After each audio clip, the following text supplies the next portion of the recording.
What's good, friends list? Episode 114 of the Gamecast coming at you. With each week that passes, we grow closer and closer to the launch of the newest entry in Microsoft's flagship franchise, Halo Infinite. And while a lot of excitement is building around its gameplay, more questions seems to be arising in other regards, such as player progression. So, this week, we examine the controversy surrounding 343's decision to tie player progression solely to challenges within the Battle Pass in Halo Infinite. With Halo taking its first true steps into the world of live service games, does this seem like a step backwards? Also, Xbox has some surprises planned for the upcoming Tokyo Game Show, Blizzard plans to change the name of a popular Overwatch character, and much, much more coming up on the newest jam-packed episode of the Gamecast. Now the fun begins.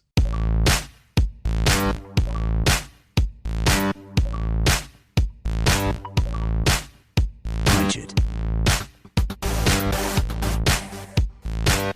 Stop! You violated the law.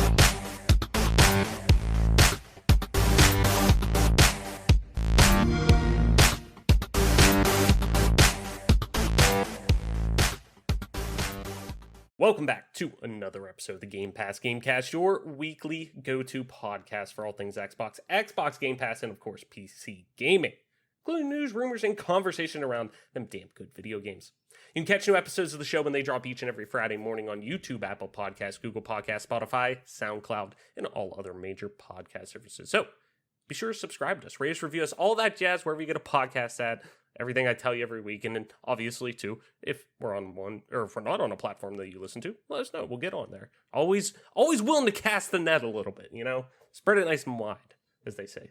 I feel like there's a joke in there somewhere. Anyways, whatever. And follow us on Twitter at GPGC Podcast. Stay up to date with everything regarding the show, video games alike, and our dope giveaways.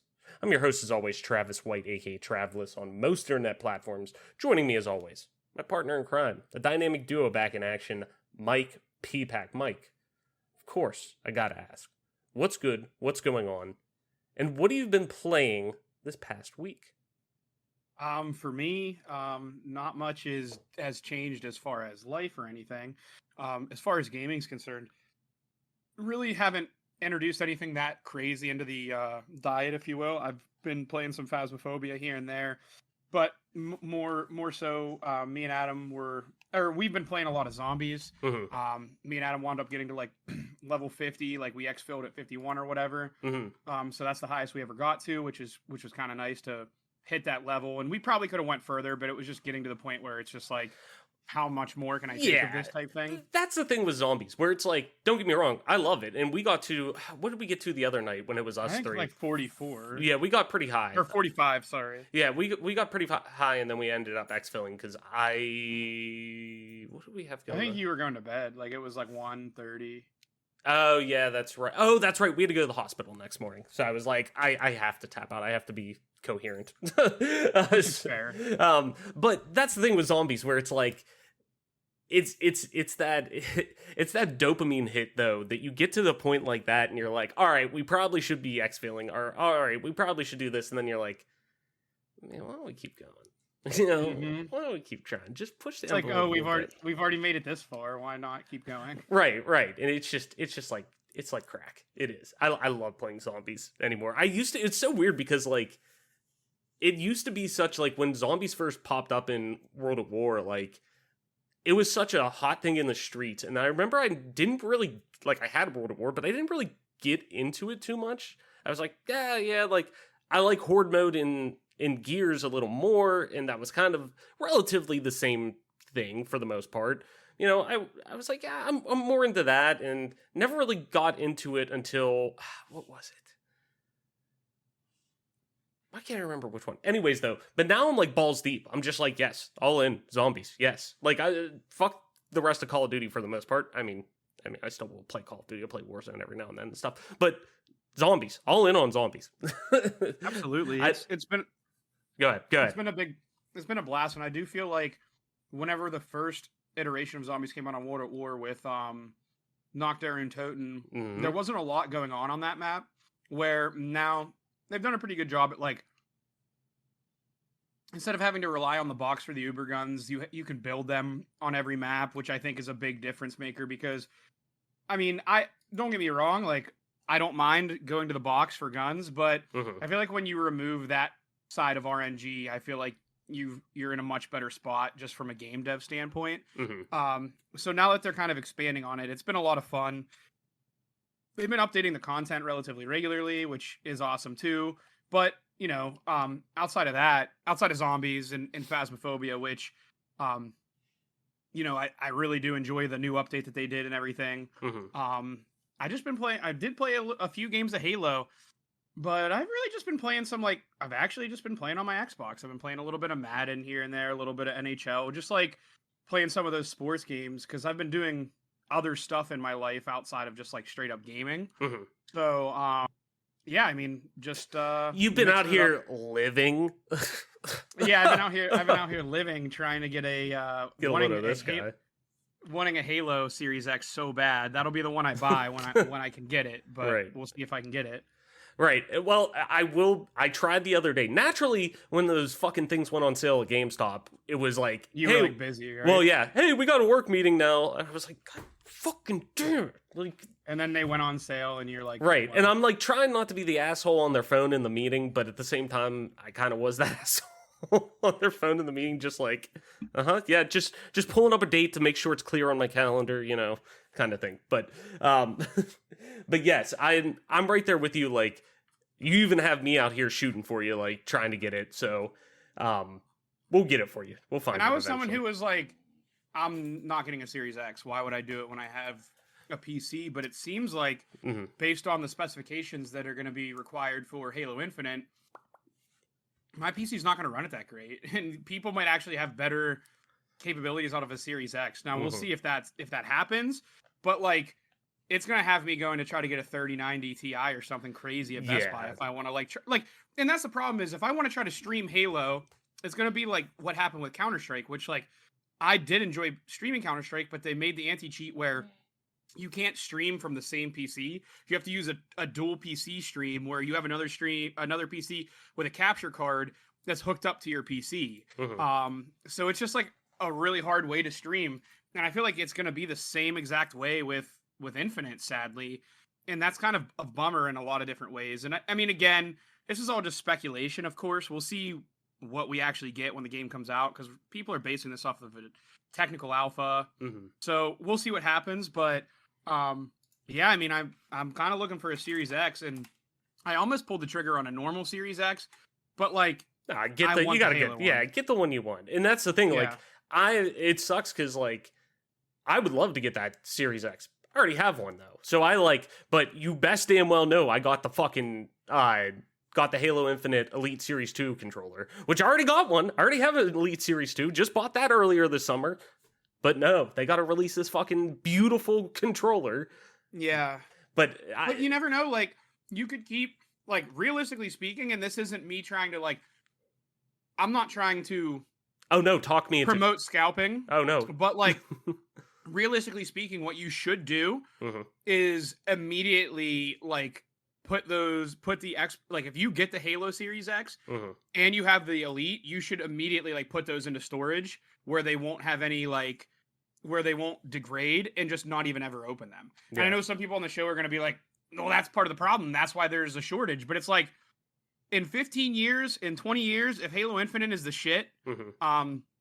this shit's going to sell like crazy because there's not a lot of them. Right. And you're Well, gonna be able to make a lot of money down the road, or just keep them because you're a collector that like right. half the shit you don't even like to play. Like you're just like I just Well, if want there's it. something, if there's something good, because I like to look at it as like I never really scalp anything. Like if Mhm. normally if I do buy something that normally now I'm at the point with my collection with video games that I'm buying things that I just want, like that I'm actually Right. either going to play or I love the collectible end of that I just want. Now, if I find something that's a good deal out there that is, I know, super expensive, or like actually I picked up something for my collection for the first time in a while. This past weekend I got a boxed complete in box GameCube with a couple of games, and it was like $50, and I was like, I can't pass that up. Like, Mhm. that already, like, I have a GameCube, but I was like, you know what, like that'll be good to just have in my collection. But like, if I find stuff that is like high end, like that I don't want, but I know I could use as trade bait or something that I can, hey, I'll flip this to buy it. I don't want. I always put it at like fair market value. I don't ever like fuck people over. But the thing with that is though, like I'm okay with fair market value when it comes to things like collector's editions and collectibles and things like that, because that's the whole kind of premise around them. They're not built for mass production for the most part. Now, if we're talking just standard consoles, like my plain Jane black Xbox Series X, no, fuck that. Like me personally, I'm like, no.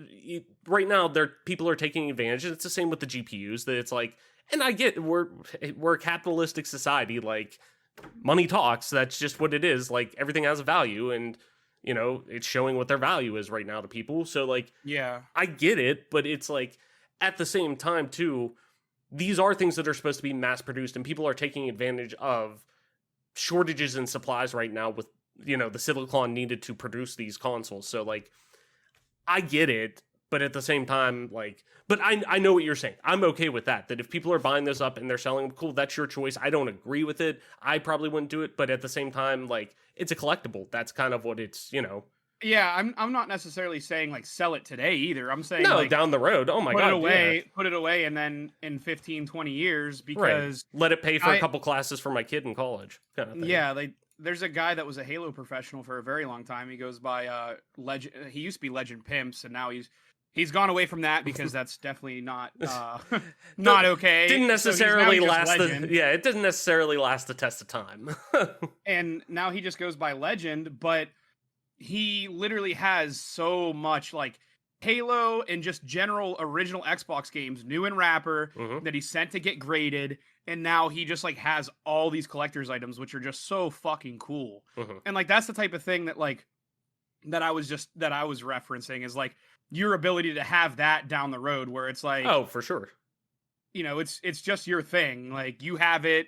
It's like buying the first Mustang off the lot in 1961, putting it in storage forever, and then now you just roll it out to a Mecum Auto auction. Like I'm not the biggest supporter of that either, but at the end of the day, it's your thing. Right. It's your object at the end of the day. It's similar to the non-fungible tokens. It's a non-fungible token at the end of the day, just like people buying fucking MS Paint artwork online for hundreds of thousands of dollars, which basically at the end of the day is a whole big racket to hide money and fucking launder money. But we're not going to go into a discussion about that right now because this isn't a political this isn't a political podcast. This is a video game podcast. So I'm not going to go on about that. But yeah, I mean, it's just it's the same thing. It's like buying trading cards in a way. I don't know. That's the way I see it. No, and I totally agree with you. Trust me, I'm picking up what you're putting down. Like it just makes total sense. Like everything has value, and down the road, like that value is going to increase because especially these items are finite. They stop producing them after a while. So it's like, there's a reason. So even stuff like I've bought like. I'm a much bigger Fallout or a much bigger Elder Scrolls fan than Fallout. I still enjoy Fallout, but I bought the Fallout Anthology Collector's Edition secondary, like off the secondary market, just because one, the packaging's dope. It's just what is it? The mini nuke. What's the gun called? Oh, the Fat Boy. Yeah, it's Fat Boy. It's just it's a Fat Boy nuke. Like the case is a Fat Boy nuke. Like it's. And I have a complete box, but it's just really cool. You hit a button and it makes a noise, like, and all the games are inside. It's just cool, but also, too, I know that's probably going to be worth a little something down the road because they only produced a couple thousand of them. So, like, yeah, I got it at a good price. You know what? Fuck it. Screw it. I'll hang on to it. But that's why, like, now anymore, any game that I'm really hyped on or I know that I'm going to be really invested on, like, I at least buy either it's the collectible controller or like the special edition controller or some kind of collector's edition or special edition down the road, just because I know it'll either be worth something or I just enjoy collecting for that too. Like Breath of the Wild 2 is going to come out. I'm going to buy the collector's edition. Halo Infinite, they have a collector's edition of that. I pre-ordered that last year when it came out. I just kept it. Like, I'm going to do that because I'm excited for that game. And I know if I don't do that, I'm going to have FOMO afterwards, too. Yeah. Because they get the fuckers like me. I'm just going to start buying 2 copies of everything. Right. I get one for the one I'm going to play, and then one for the one I'm going to collect and keep. like forever, and that is the way it is. But I did want to just throw out there to those of you listening at home, this might be in the history of our podcast, which is hundreds of episodes deep at this point. That might be the longest intro of all time. I'm sorry for getting us off on a tangent. But why don't you tell me what you've been playing? Yes, I will tell you what I've been playing. That was a good conversation. I like to let things roll now, Absolutely. Just fuck it. No, on my end, obviously, like I said, we've been playing some zombies. Been playing, I've been going back now to start my, I'd like to get, the plan is at least, now that we know we have a date for Halo Infinite, and we got, 3 months now, my plan is that I'd like to play through all of the mainline Halo games. Well, I shouldn't say that. Well, yes, mainline Halo games, or at least the original trilogy, on Legendary, get all the achievements for that, just because I don't have that on MCC. I only have, I think I have Heroic, and that's, I think that's what I have. I didn't do any Legendary playthroughs on my MCC account, or on my gamer tag right now. So, I wanted to go back and do that. I started doing that, but forgot how difficult that is playing that solo. So I've been doing that and having a good time with it. Like I said, we've been playing some MCC or some zombies as well, and we did hop into Valheim the other day too for a little bit. That I would like to get back to that eventually, and I would like to keep playing Phasma too, because I've been wanting to kind of do that. I texted you last night about playing that. You were out and about doing stuff, but I'd like to do that maybe even tonight. So absolutely. So I'll definitely be interested in that. I've also gotten back into my newest crack pipe, I should say, Destiny. Oh, God. I've gone back into Destiny. The new season the new season started, if I can spit it out, Season of the Lost, which is funny because I don't even have Beyond Light, the newest expansion. I have Forsaken and Shadowkeep and everything like that, but I don't have the newest expansion. I need to actually buy that and play through that content. That's probably why I'm getting stuck at soft caps on my gear score. So, but yes, jumping back into that, all new, loot to get. And the big thing was crossplay is now enabled. And I have a couple guys that I work with that are big into Destiny, granted right now with their schedules, because one is an assistant coach, the other one is our head equipment manager for football, and both of those, the sports that they do, are in season right now, so they are very busy. Naturally, when this drops, that I was like, oh, okay, I'm going to at least go in there and get, really, I was only maining a Warlock before, and I was at soft cap for that when I kind of fell off a little bit, because I put at least, which isn't that much, 50 hours in 2 weeks, playing it earlier, which really is not that much compared to, playing some games. But I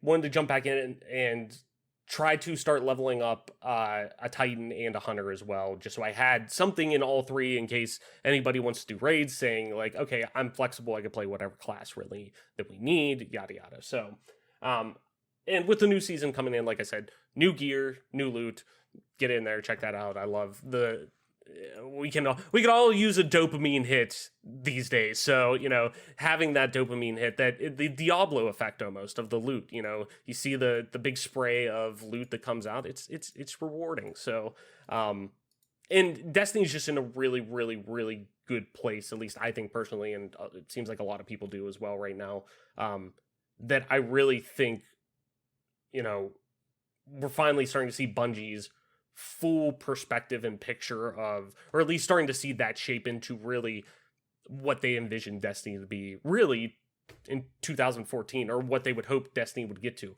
Granted, obviously 7 years too late, or not too late, but 7 years later, probably not what they wanted to, wait until, but, now that they're away from Activision and getting to see what Destiny truly can be from what they envisioned in that 10-year plan that they always talked about, it's great to see. And it's in a really good place, and it seems like the community is really digging it. So I'm excited to keep going in it. I'm eventually going to talk more people into it. I hope you guys to at least jump in and try it out with me. I'm still boycotting them from what they did to the Halo series, but okay. All right. I'm still salty as fuck about that. But yeah, I need to get involved in that at some point. Yeah, it's a good time. It honestly is.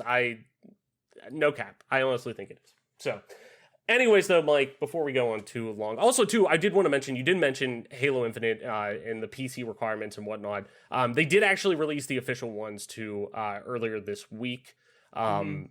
Just wanted to mention on there, too, the minimum just to run it, too, you either need an AMD FX 8370 or an Intel i5 4440, 8 gigs of RAM, an AMD RX 570 or a GTX 1050 Ti for the minimum. But the recommended, though, they're saying you need a Ryzen 7 3700X, which I have, an Intel i7 9700K, 16 gigs of RAM, and for the recommended graphics, they want an Radeon RX 5700 XT or an RTX 2070. That's asking a lot for the recommended. So you're definitely not wrong about, and just from doing the flight with PC as well, like I noticed, and I have, like I said, I have 16 gigs of RAM. I have the Ryzen 7 3700X, and I have a 2080 Super, and it was like chugging at times, and I'm like, what the fuck? So yes, you're not wrong, especially if somebody wants to stream it. Like, it might be, unless you got a 3090 and, like, you know, like we're talking like a Ryzen 9, like you might want to either need another PC or you should definitely play on the Series X, as sad as that is. So anyways, though, Mike, let's end the button mash for the week. If you're new to the show, button mash is where we run through our quick hit news articles and updates to get you set and squared for the week before we head into our bigger topics and dive into a little bit deeper. So, starting off with button mash, kicking it off, Marvel's Midnight Suns, a game that I was high on, still semi-excited for, but it's the next big Marvel superhero game, but with a tactics twist. In a new gameplay reveal, developer Firaxis shared more on the card-based strategy combat players will use to fight in the battle with Lilith. Midnight Suns is being developed by the XCOM makers at Firaxis. The strategy combat system might not be a big surprise, but in addition to the turn-based combat, players will be utilizing the environment, team composition, and a random assortment of ability cards. Since unveiling the tactics card battle system in Marvel's Midnight Sun, some players have expressed concerns that there could be loot boxes in the game. However, the developers have confirmed that there are no loot boxes in Midnight Suns or any microtransactions involved in the card system. There will, however, be purely cosmetic skins that will be available for purchase, but these won't impact the balance of the game. Frontiers, the next major update for No Man's Sky, adds another layer of content to the game as it populates its procedural universe with bursting towns brimming with NPCs for players to interact with, explore, and even run, not to mention Nebula's expanded base building, improved combat, and more. Hello Games has announced a range of details surrounding its free Frontiers expansion in a press release. The company says that since its launch, it has always wanted players to let players, quote, step into cover of a science fiction book, and that the release of the game's new expansion brings another aspect of that into reality. Among other notable additions, Frontiers will allow players to find, quote, living, breathing Mos Eisley type settlements on once barren alien planets. Respawn, developers of obviously Apex Legends and my game of the year in 2019, Jedi Fallen Order, has announced that it will remove tap strafing, a movement technique used by PC players from the game, from Apex Legends in its next patch. It has been seen by some as a controversial move from the developer, and feedback from across the community has been polarized. News of removal of tap strafing was shared by Respawn on their Twitter account. The company said, quote, after much consideration and debate, we decided to remove tap strafing from Apex Legends in patch 10.1.0. Our reasoning: it's inaccessible, lacks readability, counterplay, and is exacerbated by movement abilities, end quote. Brendan Green, aka Player Unknown and creator of Player Unknown's Battlegrounds, has announced the formation of a new independent game studio in Amsterdam, Netherlands. Green was originally a modder whose experiments with the Battle Royale genre eventually led to the creation of Player Unknown's Battlegrounds. He was later hired by Bluehole to continue developing the game under the newly formed PUBG Studios. Following the success of PUBG, Bluehole renamed itself Krafton, and in 2019, Green announced he was stepping away from PUBG to work on experimental projects with a small team in Amsterdam. However, Green is now leaving the company altogether to form his own independent studio, though Crafton will hold a minority stake in Green's new company. Quote, "I'm so very grateful to everyone at PUBG and Crafton for taking a chance on me and for the opportunities they afforded me over the past 4 years," Green said in a statement today. "Today, I'm excited to take the next step in my journey to create the kind of experience I've envisioned for years." Konami is phasing out online support for Metal Gear Solid 5: The Phantom Pain and Metal Gear Online on PlayStation 3 and Xbox 360 right now, as in like today. A post on Konami's website says the Metal Gear Solid 5's purchase system on PS3 and 360 are shutting down. All DLC for Metal Gear Online will no longer be available for purchase beginning on November 30th. The full shutdown of online play won't happen until May 31st, 2022. Konami does confirm, of course, that the main game will still be playable offline on the impacted systems. A modder has added 7 Mario Kart tracks to Microsoft Flight Simulator, as spotted by VGC. Modder Illogic Coma, there we go, if I can read, added 7 tracks from Mario Kart 8 to Microsoft Flight Simulator, which he then proceeded to showcase on Twitch.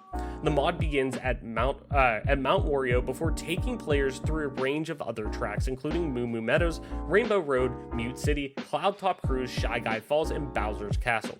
On Twitter, Illogic Coma explained that he thought adding the tracks to Flight Simulator would be a fun idea. They went on to explain that the, quote, rough custom mod was built using ripped tracks available on the model's resource and a Blender add-on that allows for creation of custom 3D assets for Microsoft Flight Simulator.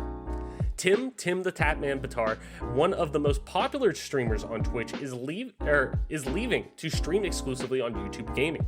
His move just comes days after another big streamer, Ben Dr. Lupo, announced that he'd be switching from Twitch to YouTube as well.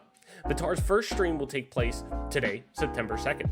In moving from Twitch, Batar is leaving behind the 7 million followers he's accrued on the Amazon-owned platform. But he won't be starting from scratch on YouTube, where he already has 3.8 million subscribers. YouTube declined to comment on the terms of its deal with Batar. When Elden Ring was first announced, one of the biggest surprises was how it's a collaboration between From Software and the Song of Ice and Fire author George R.R. Martin. Since then, more information about the collaboration has come to light, and while Martin was responsible for creating the overall world and mythos of Elden Ring, the in-game text is directed by Hideo Miyazaki. Quote, "In From fashion, the story is told in fragments, and we haven't changed our principle of providing a world and narrative that players can interpret for themselves," From Software's Yoshi Kiato says. And while this means lore can still be discovered by item text and cutscenes, NBC dialogue will also contribute significantly to world building, and Miyazaki is, quote, "at the forefront of the text, writing text in-game," end quote. In an interview with IGN from earlier this year, Miyazaki explains that Martin helped build the world, including the land betweens and central narrative. However, Martin himself said that he finished his contributions to Elden Ring, quote, "years ago, and development continued to build on the foundation established by Martin." And finally, Mike, let's wrap it up with some games coming to Game Pass in the first half of September, as well as some leaving, but let's start with the good stuff. We'll give the good news first, at least. September 2nd coming to Game Pass, we got Craftopedia coming to cloud, console, and PC. As in today, you can play these today. Final Fantasy 13 coming to console and PC. Signs of Sornir coming to console, cloud, and PC. And Surgeon Simulator 2 coming to cloud, console, and PC as well. On September 7th, you could play Crown Trick on console and PC. And September 9th, you could play Breath Edge on cloud, console, and PC. Nuclear Throne on console and PC. And Artful Escape on console and PC. And unfortunately, leaving Game Pass, starting on September 13th, Red Dead Online on console. And September 15th, we have Company of Heroes 2 leaving on PC, Disgaea 4 on PC, Forza Motorsport 7 on cloud, console, and PC, which Forza Motorsport 7 is getting delisted from the Microsoft Store. Like, they're going to stop selling that game. So just from the preservation end, if you got a couple of bucks, maybe buy it just to have it. Just to keep that alive in case, I'm all for game preservation, whether it's an outdated game or not. You get what I mean. Anyway, so that's leaving cloud, console, PC, and the store as well on the 15th. Hotshots Racing leaving cloud and console, the Dark Crystal Age of Resistance Tactics on cloud, console, and PC, and Thronebreaker The Witcher Tales on cloud and console. So, Mike, after all of that, before we get into the meat of the show here, anything you want to run back on Butt Mash that we want to cover a little bit more? I took up a lot of time during the intro, but the only thing I really want to talk about is maybe Dr. Lupo and Tim the Tatman were listening to us talk about Twitch the other last episode, because I think they were. Ninja put out a nice little tweet about what this means for the gaming community, basically giving both Dr. Lupo and Tim the Tatman kudos for making the move, because for a lot of different reasons. I mean, he's signed with this is Ninja I'm talking about, is signed with Twitch. Mm-hmm. So he can't really say a whole lot, but basically he was saying like this might give people a little bit of a better chance to bargain with Twitch about their deals and whatnot. So always a good thing when there's more competition. So I'm excited for them. Hopefully that they continue to see success over there as they join Dr. Disrespect. Hopefully that Dr. Disrespect and that platform continues to grow. And I mean, that's really all I want to talk about. I mean, there's other things that are interesting there. I don't mean it like that, but I did take a lot of time up on the intro, so I will just pass it over to you. Oh, no, you're good, man. I mean, you can take up as much time as you want. I don't give a shit. But anyways, yes, but yes, that was big news. Obviously, Dr. Lupo as well, moving over to YouTube gaming. Realistically, like, that is like 3 of the 4 horsemen of Fortnite and the rise of really the mainstream of Twitch a couple of years ago. If we're being honest, the casual, I guess Twitch coming into the home for the most part. A couple of years ago with the rise of Fortnite and everything like that.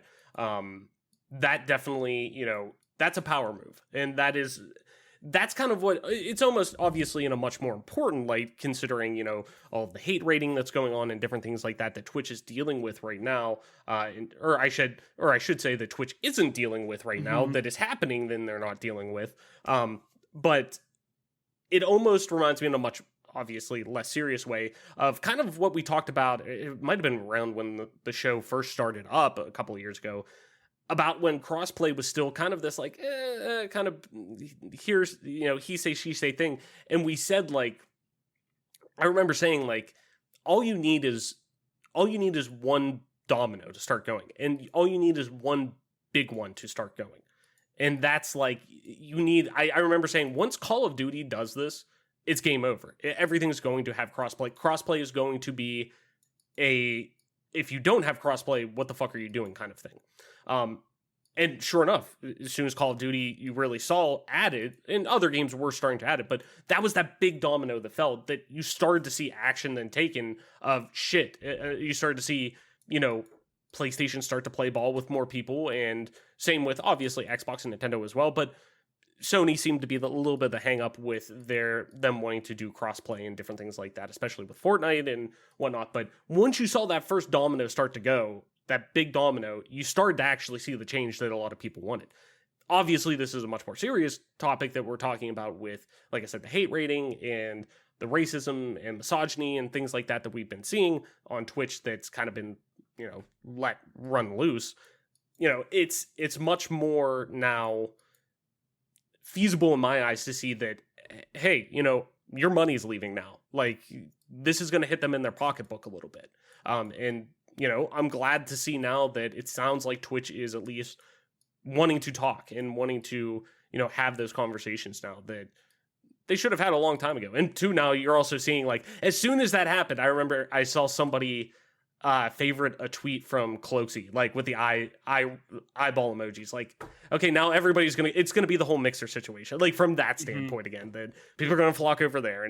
But at the same time too, competition breeds change and excellence and things like that. So, if that means, obviously Google has a lot of money and they're able to back YouTube with that, I think, that could potentially be another good home for streaming. And we've heard good things about YouTube in the past in terms of, the platform they have, at least. Obviously, they have their own issues that they need to tackle. But, from a streaming standpoint, hopefully, that's something that can push, force Twitch to be better and force Twitch to, kind of nut up or shut up and, make this a platform that's accessible to everyone and where you don't have to worry about getting just spammed with, racist bullshit 24/7 if you're, a content creator who is a minority. So anyways, though, Mike, let's get into our big topics for this week. So, and of course, and I think it's just natural at this point because Halo Infinite is the biggest game for Xbox coming out this year. Clearly, it's Microsoft's flagship franchise, everything like that, yada yada. It's just natural that I think we're going to end up leading off with like a Halo Infinite story leading up to launch. Probably not every week, but a lot of weeks we're going to end up doing that. I think it's like the 3rd or 4th week in a row now that we've been doing a Halo Infinite story to start off. But anyways, though, naturally, Halo Infinite is back in the headlines this week. And last week it was relatively positive outside of obviously Forge and Co-op being axed and, a lot of justified criticism, if you ask me, being placed on that. So, but there is one thing that's now come out from, a couple of comments made and different things like that and confirmation being made on this, but surrounding player progression that I think is really kind of interesting to talk about because of where Halo's going as a franchise and really their first venture, truly, in my opinion, into games as a service. Obviously, MCC gets updated. Obviously, Halo 5 is still getting updated. Like, these games have been updated, but Halo Infinite is now being set out as a platform. This is being viewed as like a Fortnite, where you're going to be able to, your progress on everything you do is carried across, every supported device. This is a game that is being carried forward probably for this whole console generation. You're going to get, updates to it across the board, with which, from what it sounds like, what we infer now is campaign as well. Like, this is going to be the platform for Halo moving forward for quite a while. So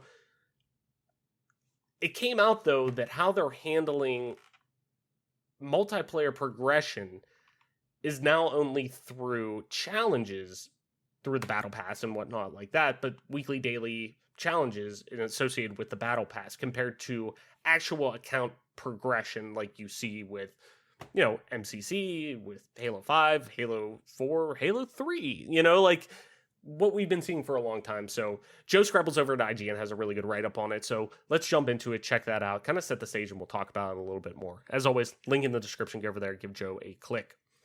Even before release, Halo Infinite's seen a lot of praise for its approach to battle passes, which will never expire and can be paid for at any time after their release, meaning no player should have the fear of missing what's on offer within. However, a new clarification about how players will progress through these battle passes hasn't been received as warmly.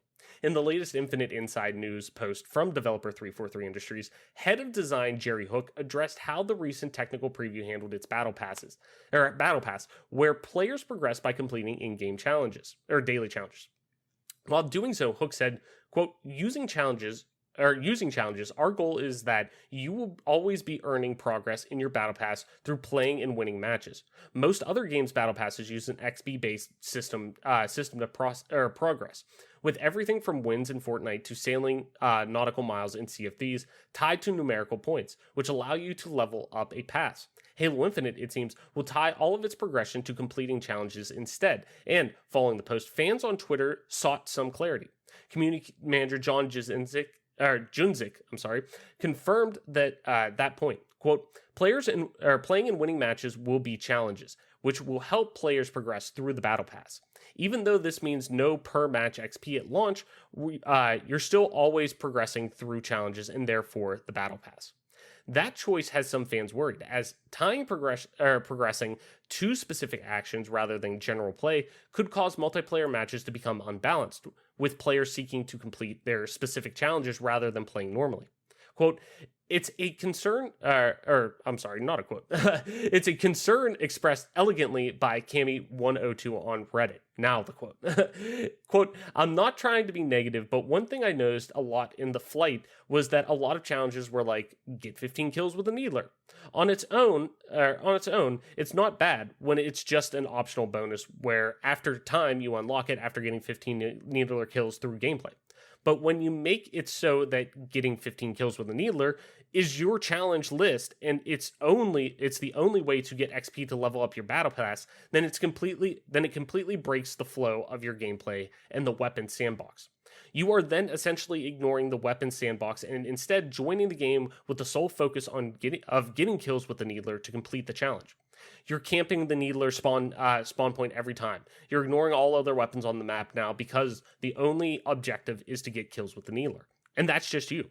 What if 3 of your teammates also have the needler challenge? Now the 3 of you are fighting over control of the needler because 3 of you need the challenge. That's breaking the flow of gameplay and breaking the weapon sandbox. That's why this decision is terrible. Cami102's point has been echoed across social media, with many players expressing their concern about the decision. While the challenge progression approach seems to be set in stone for launch, Jerry Hook did join the conversation to say that the system could be changed in the future, and 343 is listening to feedback. Quote, "We're always looking at ways to expand progression across the board. We'll have more to share about the outcomes from the key technical preview feedback, including this in an upcoming blog on Waypoint." Jasinski did take the time to counter another worry from the community. The daily challenges could feasibly be so limited that progression felt time-gated, forcing you to come back every day to make sure your battle pass moved along. While there won't be an endless number of challenges per day, there will seemingly be a lot to get through, and more than enough for most players. Quote, "The tech preview had an issue that caused people to run out of challenges," the community manager explained. "Our current plans for launch, while not infinite, means it's extremely difficult to run out of daily challenges. I wouldn't say impossible because there are some grinders out there, but I'd be impressed. With just a few months before release, it feels unlikely that 343 will be making sweeping changes to its plans for multiplayer at launch, but we've seen the company make major changes to games after launch before. See the entirety of the Master Chief Collection. So it's not outside the realm of possibility that we'd see a shift to this idea one day. If you're counting down the days until Halo Infinite's release, or just the new technical preview you might get into, why not check out whether your PC can run the game or not, like we talked at the top. And don't go daydreaming about Forge mode or campaign co-op anytime soon, because those aren't coming at launch." So when this news started to make its rounds, it kind of caught me off guard a little bit, if we're being honest. While everyone was obviously expecting, the battle pass to be, have a heavy emphasis on the player's progression in the game and being tied to that directly through, the challenges and whatnot, I just don't think people expected this to be the emphasis, or this to be the only emphasis. Really since Halo 3, overall account progression through, games played and experience, or, games played and, the outcomes of those games and your performance and yada yada, really has been a staple of the franchise's, experience. And even in, MCC across multiple titles, it's all combined. So while it could always be added down the road, like Joe said, CMCC, is this a major misstep for the team at 343 with only a few months really left till launch, considering how they're treating, like I said, Infinite as much more of a platform than a game, Mike? Do you think this really could hurt the player experience, and really, like the one Reddit user was saying, really kind of fuck up the whole weapon sandbox and throw it out the window and really make the games unbalanced? Yeah, I already have, they already have a really hard time in MCC, and it could just be because the player base is a lot smaller when it comes to Team Hardcore in general, especially on Halo 3. I will say that, I do understand that my skill level compared to even the hardcore players is one that's generally a little bit higher, not like trying to be egotistical or anything of the nature, but at this point with Halo 3, I've kind of climbed the ladders as far as one of the better players. And granted, it's 2021 and we're still playing Halo 3, so take that with a grain of salt. But it's very hard to get even teams in matchmaking right now. Like, it always seems like there's a team that's stacked. And now add into the fact that people are going to be going through these weird and strange challenges. And I'm not the biggest fan of just grind fests to unlock stuff either. So Halo 5's grind to get to level 155 is an incredible amount of time that you have to play, right? Unfortunately.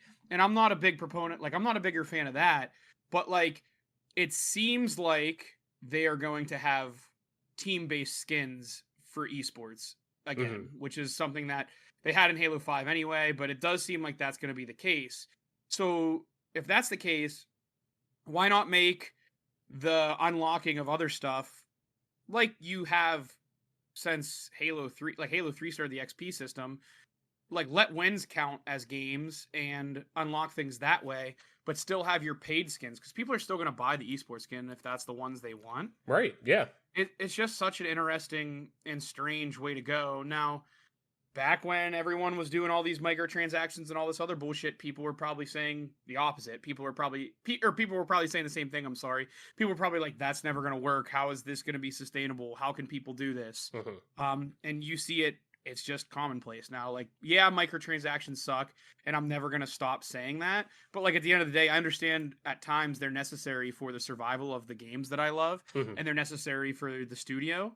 Not like EA, like fuck you, but other smaller studios. And I feel like and for a lot of free to play experiences too. Yeah.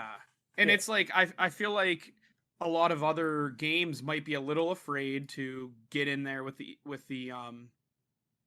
microtransactions because EA has, got such a bad rap for what they do. But at the end of the day, if I like a game, I'm going to support it in any way I can. Like, I play Valorant. If I see a skin I like, I'm not the biggest Riot fan, but I'll buy the skin. In CS, I always bought skins, like, not like anything crazy. I used to gamble them, so not anything like super crazy. But like I've always been one to support via microtransactions, however that is. But with EA Sports, I have never spent money on a single microtransaction. I won't. I'm not going to do it. Like I just won't do it because there's a point I'm trying to make there with that studio period. But like indie studios and stuff like Dead by Daylight, I spent real money on that. I spend money on games that I know they're a smaller developer. Like if Phasmophobia had DLC, I'd buy it. Like I would support those indie developers because they work their ass off to make the game as good as it is. So all this is a really long-winded way of saying like I'm not 100% sure what 343 has in mind here. As a competitive player, I can assure you I really don't give a fuck about unlocking things by playing because I'm going to be playing the game. Like that's not going to be like I'm not going to be like, "Oh my god, I have to get on Halo Infinite and win one game to get my skin or do this or do that." Like no, that's not going to be me. I'm going to be playing it because I'm going to be competing in it. And when I compete in something, whether it be CS or Halo or Call of Duty, when I played that, Call of Duty towards the end is an exception because I didn't take it super serious, but I prepare and I take it seriously like I'm a professional, even if I'm not, even if I'm an amateur player. I take it seriously and I do everything I can to be the best at it. And that includes playing and watching film. And I'm going to do that. But like, I feel for the people, not people like you. I'm not trying to like segregate the community as far as competitive and casual players, but like you, Adam, like you guys are going to play the game, but like without being able to unlock stuff, there's going to be people that shy away from like playing through this game. Like I don't get it. I get like, hey, check out this weapon that you previously ignored for good reason because it's dog shit. You guys have to use it to get kills. Haha, we're wacky, cool, and funny. The people are going to be doing that shit in like ranked playlists and stuff, and people are going to be mad about it. So it's like, I don't know what to really say about it other than this is a way that you even further segregate your community between competitive and social, and you're creating a bigger divide because some of it, I'm sure you're going to have to play in ranked and do goofy stuff like that. And people are going to get flamed for it. And, I don't know what their community guidelines are going to look like because they've been getting pretty strict on MCC about typing chat to people and people getting banned. Like, I think my main account might be shadow banned. And I didn't even say anything that crazy. Like, I just told someone they sucked and, like, I get banned. Like, if that's the precedent you're going to set, which is, like, Riot's kind of backed off on some of it with Valorant because I think they realize, like, they're League of Legends. The problem with League of Legends is they let way too much go, and then they had to lock it down. And I think Halo had that issue, and they're trying to rectify that. So hopefully that's not the case. And I'm not saying people should get away with saying racist shit. Like, CSGO is the Wild Wild West for that. Like, right. But long story short, like, this is all just a big way to say, like, there's already a lot of bickering between the community, even from like campaign fanboys and multiplayer fanboys. Like, there's a lot of issues in between that to begin with, let alone now you're going to have these wacky challenges. I'm not a big fan of it. And again, it's another one of those things where it kind of leaves me scratching my head thinking, like, I'm not 100% sure what 343 is doing. But again, we'll see what happens, and the game's going to come out, and I'm going to play it and go to an event and travel to wherever it is, hopefully Columbus, Ohio, because it's not that far. And that's that. That'll be that. But we'll see what happens. I feel bad for the people that were looking forward to grinding the game to unlock, like, because if you unlocked like the Hayabusa armor in Halo 3, like, it was kind of cool. Like, you know, you had to actually work to get it. But now we'll see what they come up with, I guess. Yeah, and I do have fond memories of doing that, you know, everyone, can I has recon please? You know, like, those moments are such a time capsule at this point, because now everything is, and to a degree, like, I like supporting, I'm like you, if it's a game that I enjoy, especially if it's a free-to-play game or something like that I know is primarily supported by, you know, paid cosmetics or something like that, not necessarily, not like, you know, hey, here's an XP boost, or hey, here's this or that. Like, if it's primarily cosmetics, like CSGO, Valorant, things like that, like, I have no problem giving money to a free-to-play game that I've gotten hundreds of hours out of, potentially thousands, something like that. Like, I'm totally cool with that. Like, you know, I've bought skins in tons of different games just because I'm like, damn, I really like that. Even in Fortnite, like, I bought the Master Chief skin, I bought the Batman skin. Like, I don't even play Fortnite that much, but I've gotten, you know, probably 100 or 200 hours out of that game over the past how many years? You know, so yeah, absolutely, I'll buy it. I don't fucking care. Like, I'll toss you $20. Like, I've gotten a lot out of the game. So, like, to me, that's no, you know, I have no issue with doing that. I have no issue with the battle passes and stuff like that. Like, I'm totally cool with that. It's just how it's set up, and I actually really resonated with, and yeah, like you were saying, from people like Adam and myself, and, you know, we're going to play to win, but we're more in the casual scene. We're not going to try to attempt to, you know, join teams. We're not going to try to, you know, play competitively from a, you know, organized end outside of, you know, maybe just fun tournaments or something like that. But, like, we're more just on the casual end, who, yes, enjoys and wants to win, play the game to win, but also just enjoys playing the game and, you know, having a good time at the end of the day, joining up with some buddies and playing. But I also do want to work through that battle pass. I do want to get the skins. You know, that is a motivator for me because I love getting all, you know, the unique customizations. I love the customization end of Reach, you know, to be able to go through and spend all my credits and, you know, get certain skins and, you know, unlock, you know, Sergeant Johnson in Firefight and things like that. Like, I like doing all of that stuff. So, like, to me, it always was super rewarding to have a, you know, to be rewarded in the sense of, hey, I'm going into this game and I really popped off this game. Cool, I got extra rewarded for that. Like, hey, I'm going to try to work a little harder, not only to, you know, win the game or do that, you know, do the basis of the game, but hey, I'm seeing it's that positive, you know, reformation. Like, you're getting that feeling of, hey, yes, you did something good. Here's something good for you. You went out of your way and performed better. Like, cool. Here's a little extra for you. Like, and to me, what sets up the precedent of, even though I do want to win and I do want to have fun, like, and even though I am playing, you know, in a casual sense, it goes back to I want to win. And I thought that the quote from the Reddit user talking about how when you get into this could potentially open the door for, you know, games being unbalanced, like, that's kind of like, in Fortnite, I think does it a little bit better, and BRs can do it a little bit better because the game is much more open-ended than a standard, you know, team deathmatch or, you know, in Halo sense, Slayer or even Team Hardcore or something like, where it's a much more defined match that you're getting into compared to a battle royale where you can drop anywhere on the map and you just have to be the last one standing. It's very much open-ended to, you know, kind of fit your experience of how you play. You can approach a situation a multitude of different ways. That lets you open up to do, hey, I'm going to do quests and challenges and things like that, yes, I can make sure I drop or go check out this one monument in in this one town, or go dig these 3 holes in this one town while I'm going through that. Like, that's much more opened up, and that fits into that style of gameplay much better, where yes, it's great to have the challenges and things like that in Halo to, oh yeah, that'll make me want to, play a different, it's almost like Destiny, where Destiny 2, like, they have daily, weekly challenges, things like that to level up your season rank. And yeah, I'll go and get bounties and things like that for these quests to go and do them.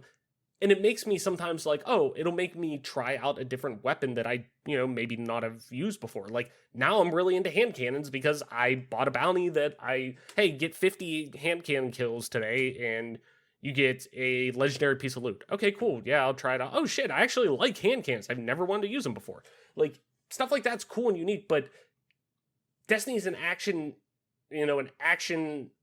RPG, like MMO. Like, that is much different compared to a defined experience that is in a competitive, deathmatch experience, arena shooter like Halo, where that just doesn't fit. Where you could have, okay, like the user was saying, like, okay, you're doing 4v4 and there's only, one kneeler that spawns and all 3 of you are trying to get that challenge for the day. If you all 3 have it, like, then what? Or, one teammate's only focusing on trying to get melee kills because they have to get 50 melee kills today. So it's like, that's all they're focusing on. And doing so, they're, end up, feeding kills at times. It's like, stuff like that could unbalance the game. And it could be said, okay, yeah, on the opposite side, you have people doing that too. So it could, find some balance with that. But that defeats the purpose of the game a little bit.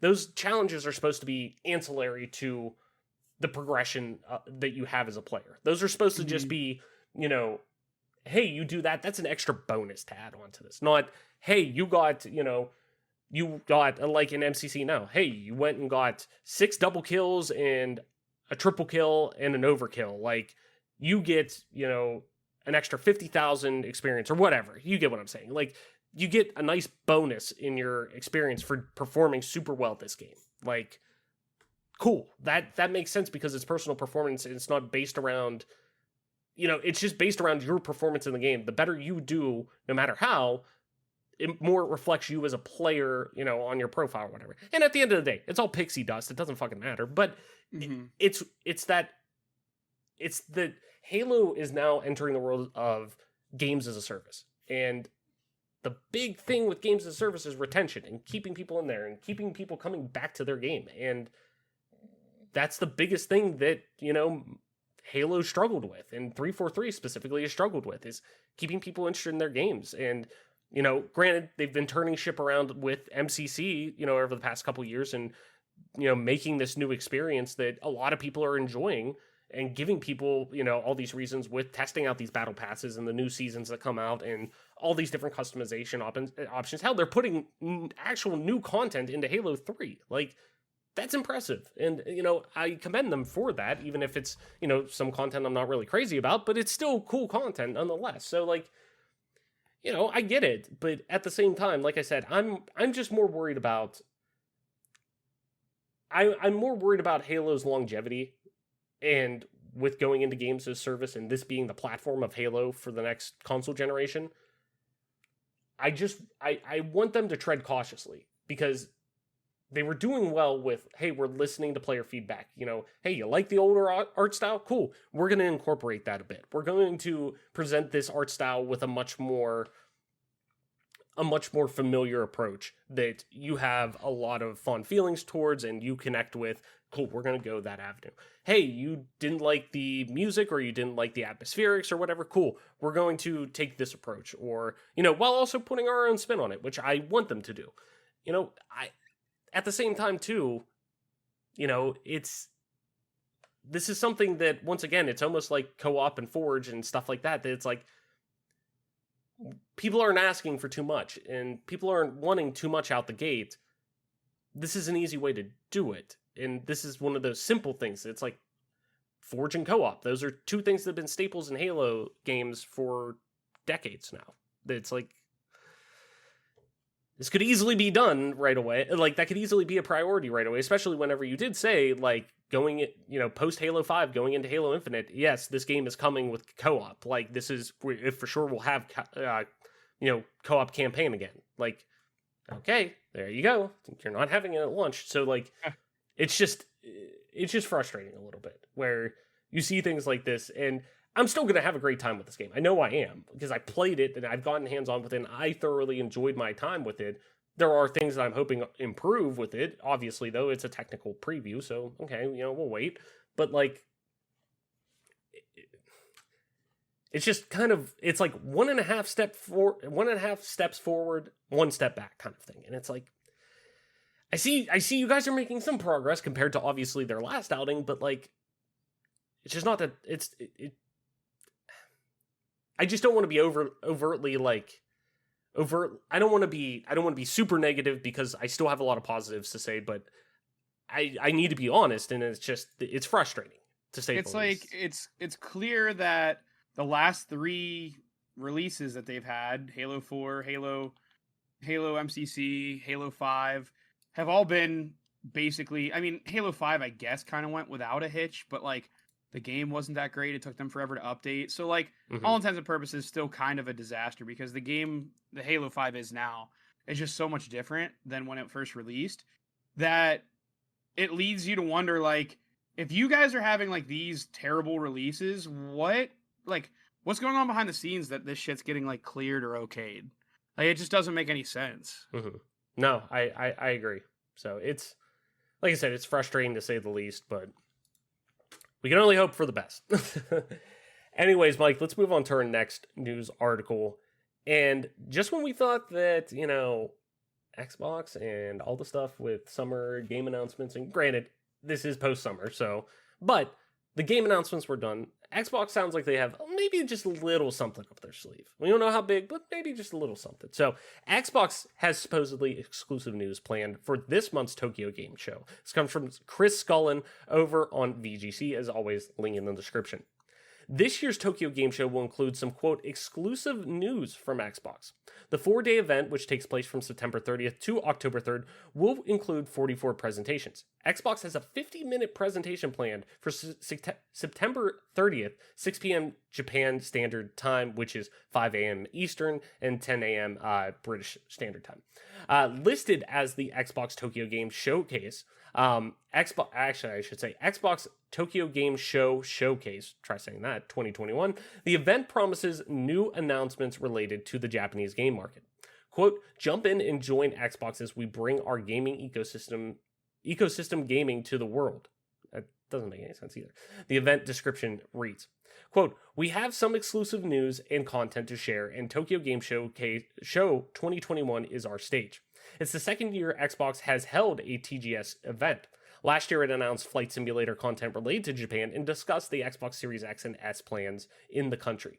The presentation will be the latest part of Xbox's attempt to make an impact in Japan, something it struggled to do ever since the original Xbox launched in 20 years ago. Last year, Xbox head Phil Spencer said the platform's market position in Japan, quote, isn't acceptable, and pledged to do a much better job with the Series X launch in that region. As part of its acquisition of Bethesda in March, Microsoft also acquired Tokyo studio Tango Gameworks, a move that Spencer said was, quote, a great step towards achieving Xbox's ambitions in Japan. Quote, I've talked for a long time about our desire to have more of a first-party presence in Japan, he said following the acquisition. This is a great step there. Thinking about the map of where these teams are and talking about all the games they're working on, I can't wait to speak to the Tango team and get to know them. Microsoft has also been courting Japanese indie developers in the continued hope of helping the Xbox find a foothold in the Japanese market. In June, Xbox business lead for Asia, Jeremy Hinton, told IGN Japan, quote, recently we've been connecting with more and more Japanese indie developers, and we've never seen so many Japanese indie developers with our development kits before.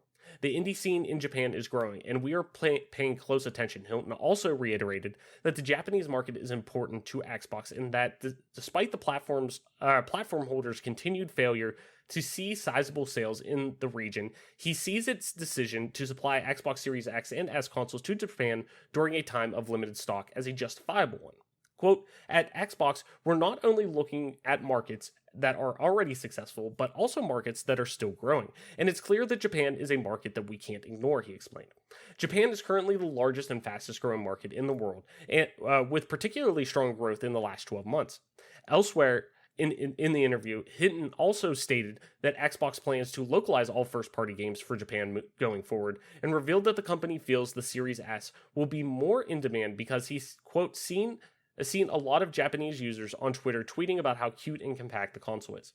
Major Japanese retailers quickly sold out of their initial Xbox Series X and S pre-orders when they went up last September, in what appeared to be a positive start for Microsoft's next-gen console in the region.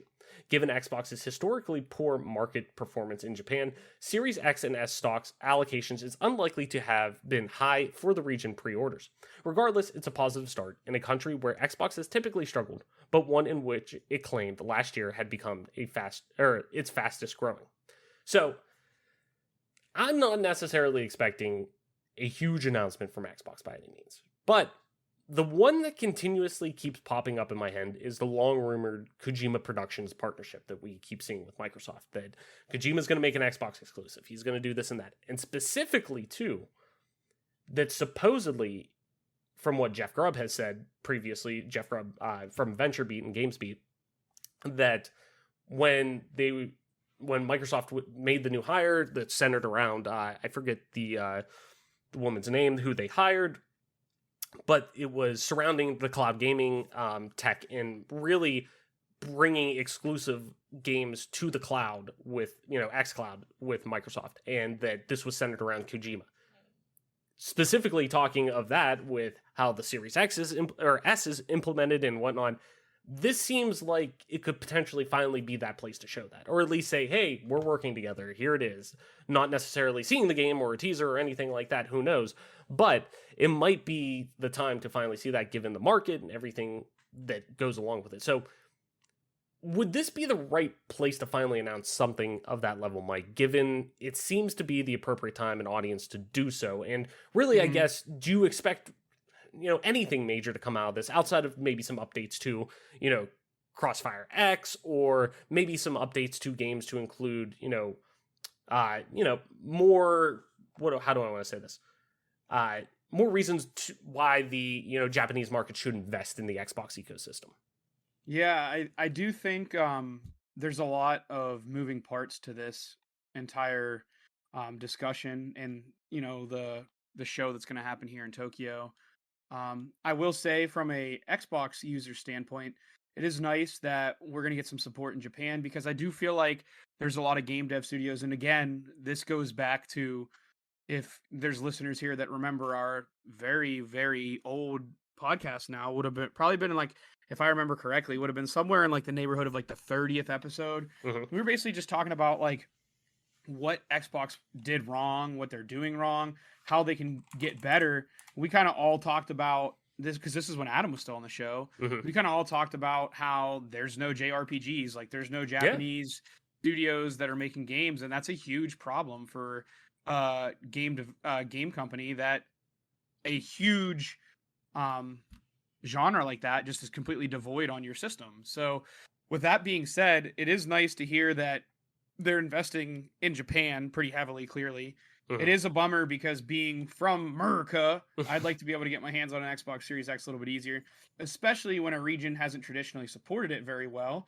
But, I do think that with the right moves, that's one of the problem areas that they diagnosed. They said, yeah, we're really bad in Japan. We need to figure out how to get better there. And these moves, I think, do make a whole lot of sense. As for announcements coming, I wouldn't be shocked to hear, Kojima working on a game with Xbox would be huge. That'd be terrific to hear, because we know Microsoft basically has no limit when it comes to investing in game development. See Halo Infinite, and it would just be nice for him to kind of be unchained and, be able to make his magic, if you will. But with all that being said, again, I do want to say that I just hope that, it's not all for naught, if you will. Like, and that's kind of like a weird way to say it. Like, I don't want to say that it's a waste of time to be investing in the Japanese market, because that's just not the truth. Mm-hmm. But yeah, I mean, as Americans, we can kind of feel slighted, because it's like, look, we know in the Japanese market that Xbox hasn't sold shit. Like, Mhm. we know. Yeah. So, like, why are you guys sending all these resources to them? Mm-hmm. And from all of that sense, that's like about as negative as you can be, because there is a lot of good that could come from this. There is a lot of support that could come from the Japanese markets. And I'm hoping that with the success from the Japanese markets, even a game like Halo, where I feel like Japan isn't necessarily a region that spends a lot of time playing first-person shooters, but Korea has been coming around, especially with Valorant. It would be interesting to see having a huge foothold in an Asian market would do for every single Xbox exclusive, not even just Halo. Mm-hmm. No, And how many more homes that would get into, and all of that. yeah, and I get that too, and I definitely like I completely understand that, especially because of, you know, the lack of support that's been shown from the consumer end of supporting, you know, supporting Xbox over the past 20 years. But I am happy that we're finally getting to have a, how do I want to say this? I'm finally happy to see Microsoft commit to at least saying, you know what, we're at rock bottom right now. Like, we can't get any lower than where we are right now with the Japanese market in terms of support. Let's build it up. Let's invest. This is the perfect time to start in and try to get it. And I respect that. And I want to see, I do want to see more from them. Like, I want to see, in terms of, you know, Japanese game development support. Like, I want to see more JRPGs on my Series X. Like, I want to be able to play, which it sounds like it's going to be, but the next Dragon Quest game. Like, I want to be able to jump in and play that on my Series X. You know, stuff like that. Like, I want to have more indie development support from Japan, which it sounds like they're doing, which is great. So I'm happy to see it. And in terms of the Kojima stuff, like I was saying, I think this is a really good place to have that, but at the same time, too, it's tough because we've seen big game announcements come out of smaller shows like this, like, you know, Paris Games Week, like Tokyo Game Show. We've seen bigger announcements come out of that, but they are very targeted. Mm-hmm. And that's why I think this might be a good place for this to happen. Do I think it will? I could see it, but then at the same time, that is such a big announcement, and Kojima is that one developer who kind of transcends the niche genre. He is mainstream. He is very much like the Tarantino of video games. When you hear that name, you think of, like, you associate that with, oh, it's a Kojima game, like a Tarantino movie. You know specifically what you're getting into him usually. It's wacky, zany, has, you know, thought-provoking narratives, but is also out there, and you got to kind of throw, you know, some logic and reality out the window sometimes to really sit down and enjoy it. And that's okay. There's a reason why his games have been beloved for so long. So I would love to see it. I would love to see us kind of get to that point where we see something come out of that level, out of the Tokyo Game Show. 50 minutes is a long time. Yeah. They got to have some stuff. If they're going 50 minutes, that's a decent chunk of time. I think that's where I'll leave it at that. I would love to see it. I think there's... What do you think the chances are that they say that there's going to be some different Skyrim for the Japanese region? I mean, I'm not even joking. Like, I wish I was. No. I give it a 20%. I think that's high too. Like, I think that's higher than you previously thought.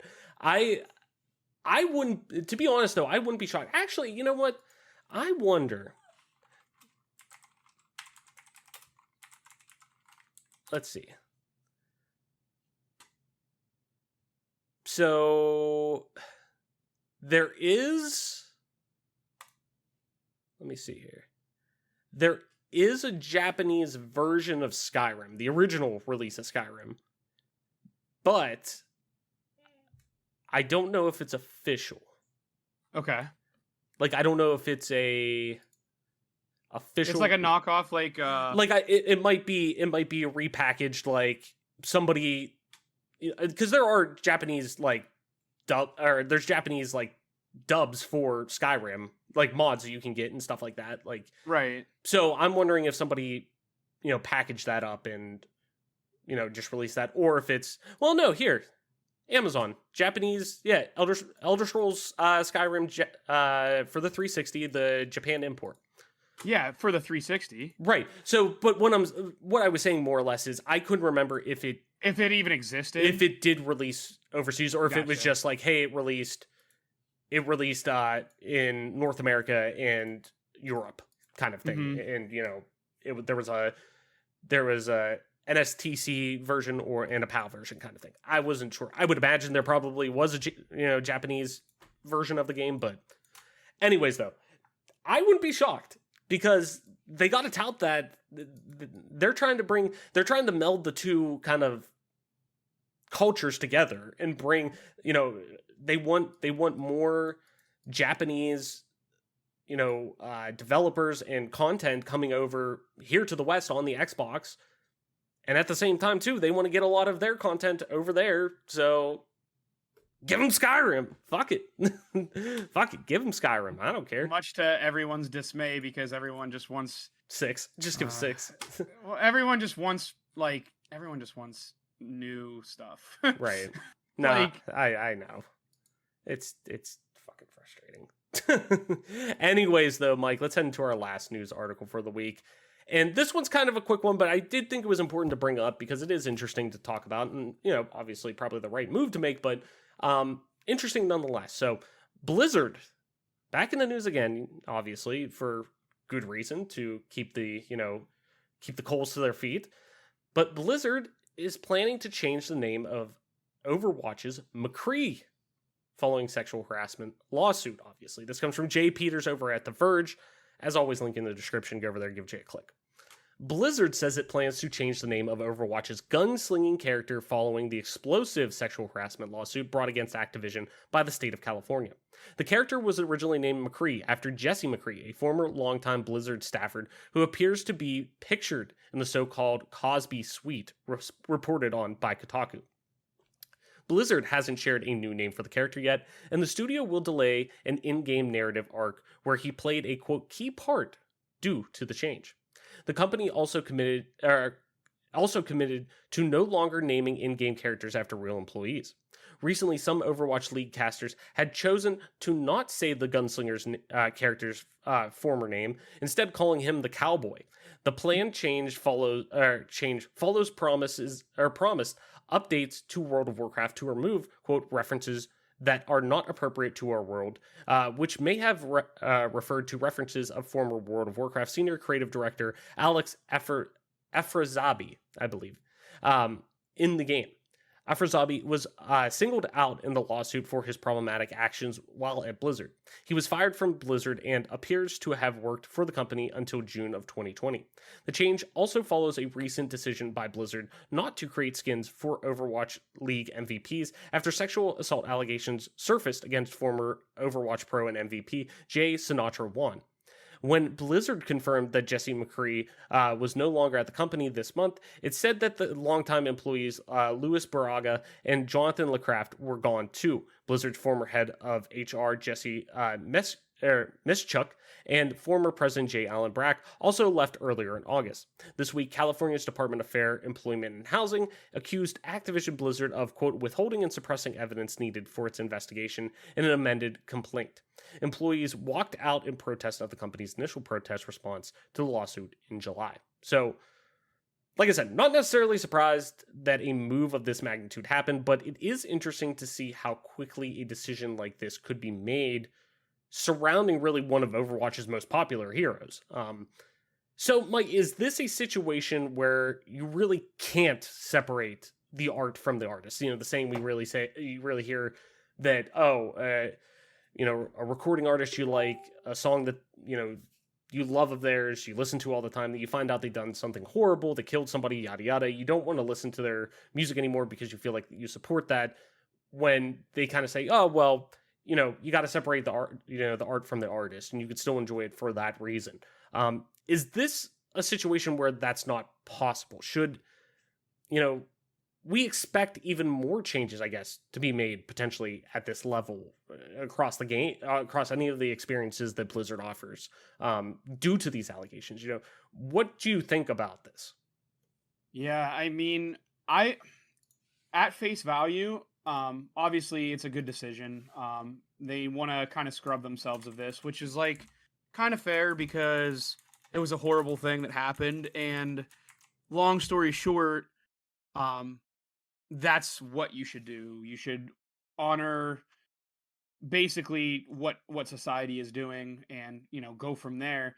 But the only thing that like I'm kind of curious to see anyway with all of this stuff is not so much what characters are going to have changes or whatever. That isn't really that much of circumstance to me. But I think the thing that I think about when it comes to Blizzard is with these decisions being made, what would, like, if it wasn't for all of the issues before, like their legal issues, would they have done this? That's something that like kind of comes to mind. And this is just me spitballing, like just now thinking about it. Like, is this something that they're only doing because they've already been in so much shit before? Yeah, they got their hands caught in the cookie jar. Yeah, is this like an actual, is this a move of good faith? Or is this a move where they have no other choice? They have to do this. Mm-hmm. That's something that just comes to my mind. And with Blizzard, unfortunately, I just don't think you'll ever really know. Like, is it the right decision? Absolutely, obviously, has to be the right decision. Like, this decision had to be made. Mm-hmm. But at the end of the day, like I said, is it sincere? Is it something that they actually believe or care about? Or is this them just attempting to save face?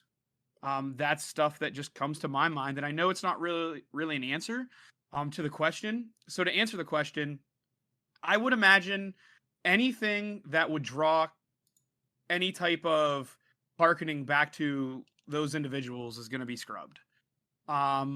So whatever that may be, I think we'll see that.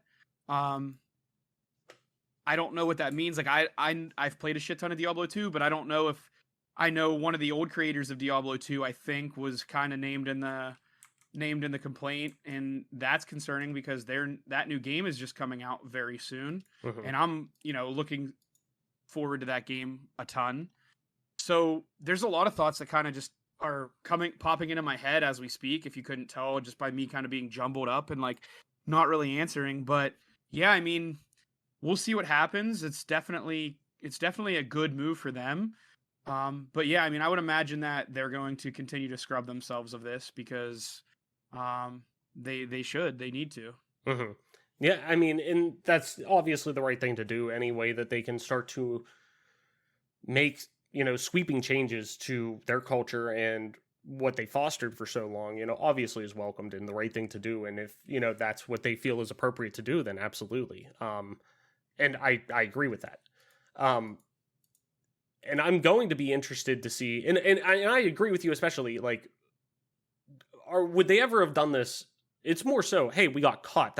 It's the mm-hmm. saying like, oh, you're sorry because you got caught. You're saying, oh, it won't happen again because you got caught. It's nobody wants to fall on the sword for their own volition. I mean, and I think that's the sad part of humans, and it takes that growing nature to learn of, okay, no, I'm going to handle this situation better next time or something like that, to a degree, I guess. But, and I've been trying to I'm not saying toot my own horn or anything like that, but like be more upfront with, and kind of analyze things in my life too, that I've been like, oh, you know what? I fucked up with that. I need to own up to that, or I need to, hey, I did this wrong. You know what? I need to make sure I put my foot forward and say, no, fuck off with that. Like, do better next time kind of thing. Mm-hmm. Whether it's interacting with somebody in a game where I told them to piss off or something like that, or,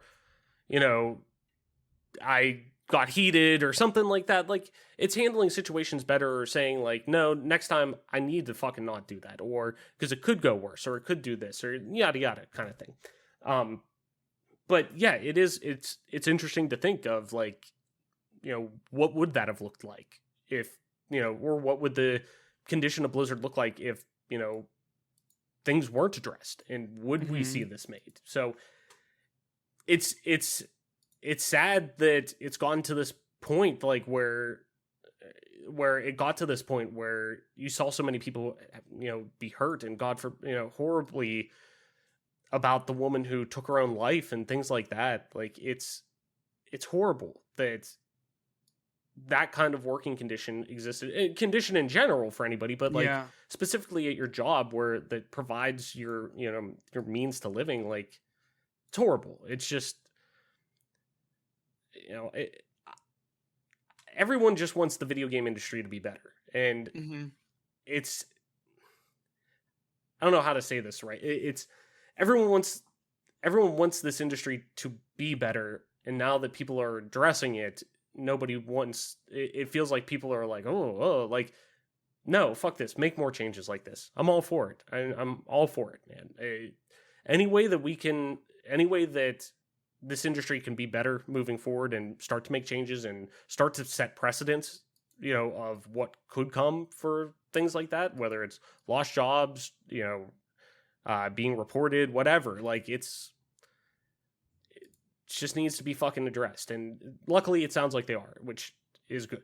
So, Mike, that's going to do it for episode this week. But before we wrap up, let's head into Party Chat. If you're new to the show, Party Chat's where we propose one question at the end of each week that we want to just discuss with you. Could be as simple as, what's your favorite story beat in the game, what you've been playing recently, or it could be a little more in depth as to, what games are good for improving mental health, or what games tell compelling stories that need to be seen, or things like that.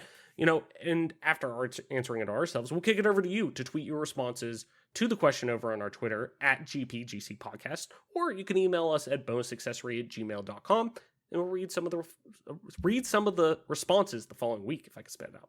Last week's question: which franchise's fans have been shafted more, Splinter Cell or Sonic the Hedgehog? Clearly, this is much more on, the simple end of this. And Mark P. emailed us saying, Sonic. It's a franchise that always seems to be chasing the dragon from its first few high notes in the series. I like that.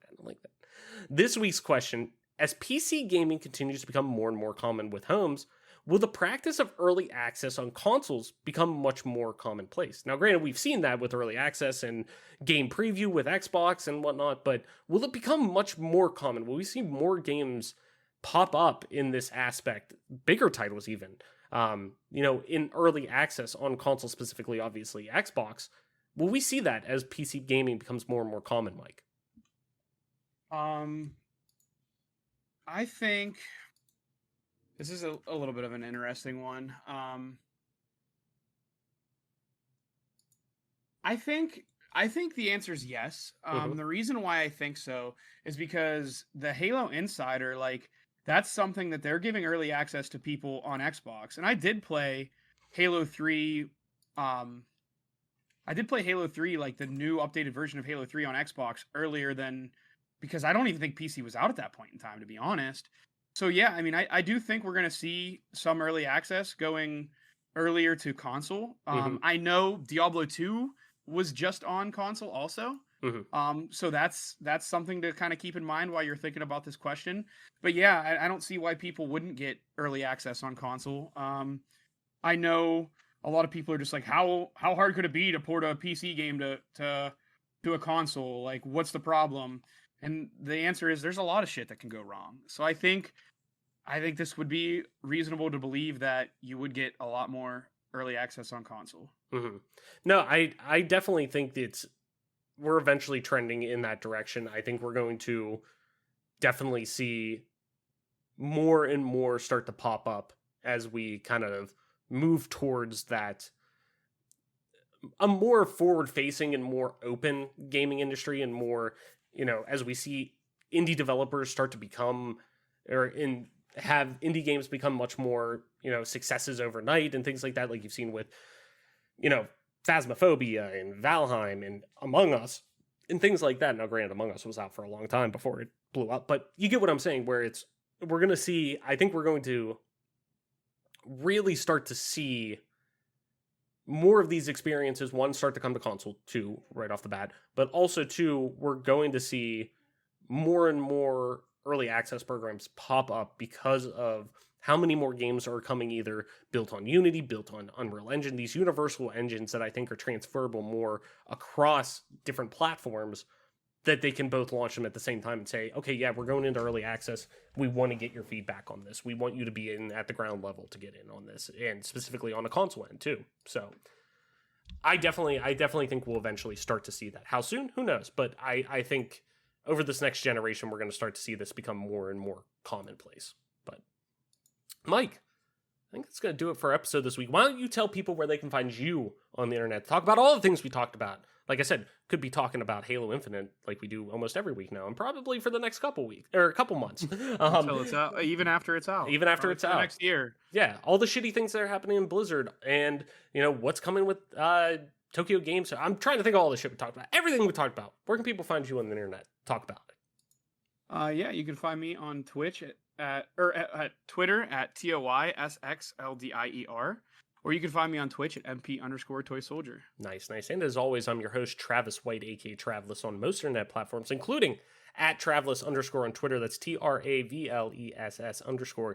You could also find me streaming time to time on twitch.tv/Travlis_, same as Twitter. And if you want to play some video games with me, you can do so over on Xbox Live at just regular old Travlis. I'm sorry. That's TRAVLESS. And this, ladies and gentlemen, has been your newest episode of the Game Pass Gamecast, your weekly go-to podcast for all things Xbox, Xbox Game Pass, and of course PC gaming, including news, rumors, and conversation around them damn good video games. You can catch new episodes of the show when they drop each and every Friday morning on YouTube, Apple Podcasts, Google Podcasts, Spotify, SoundCloud, and all other major podcast services. So be sure to subscribe to us, rate us, review us, all that jazz wherever you get a podcast at. And if we're not on there, the podcast platform you listen to, let me know. We'll get on there. And follow us on Twitter at GPGC Podcast. Stay up to date with everything regarding the show, video games like, and of course, our dope giveaways. Mike, that's going to be it for our episode this week. Thank you everyone so much for coming through and listening, sharing, and being a part of our growing community. Game on, wash your hands, listen to the doctors, Black Lives Matter, and we will see you next week.